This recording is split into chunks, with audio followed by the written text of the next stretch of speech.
జనసేనకు గాజు గ్లాసు గుర్తు రద్దుపై హైకోర్టులో విచారణ. అసలేం జరిగిందంటే, జనసేన పార్టీకి కేటాయించిన గాజు గ్లాసు గుర్తును రద్దు చేయాలని దాఖలు చేసిన పిటిషన్పై బుధవారం హైకోర్టులో విచారణ జరిగింది. జనసేనకు గాజు గ్లాసు గుర్తును ఈసీఐ ఇవ్వడంపై రాష్ట్రీయ ప్రజా కాంగ్రెస్ సెక్యులర్ పార్టీ అభ్యంతరం వ్యక్తం చేసింది. ప్రీ సింబల్గా ఉన్న గాజు గ్లాసు గుర్తు కోసం తొలుత తాను దరఖాస్తు చేశానని, అయితే ఎన్నికల సంఘం జనసేనకు కేటాయించిందని పిటిషన్ దాఖలు చేసింది.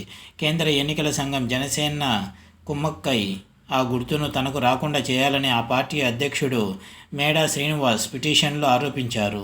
అందువల్ల జనసేనకు కేటాయించిన గాజు గ్లాసును రద్దు చేయాలని ఆయన హైకోర్టును కోరారు.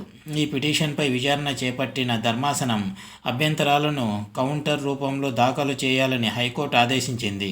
తదుపరి విచారణను ఈ నెల 19కు వాయిదా వేసింది.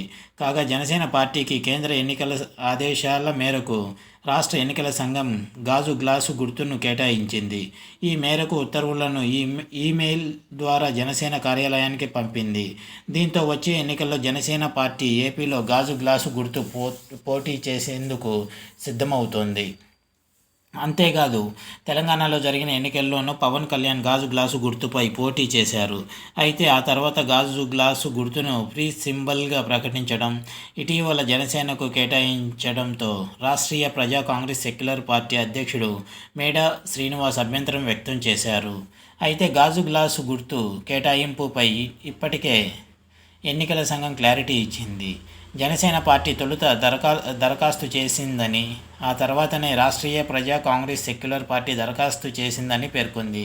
తొలుత దరఖాస్తు చేసినందువలన జనసేన పార్టీకి గాజు గ్లాసు గుర్తు కేటాయించినట్లు ఎన్నికల సంఘం స్పష్టం చేసింది. ఇది వ్యూవర్స్.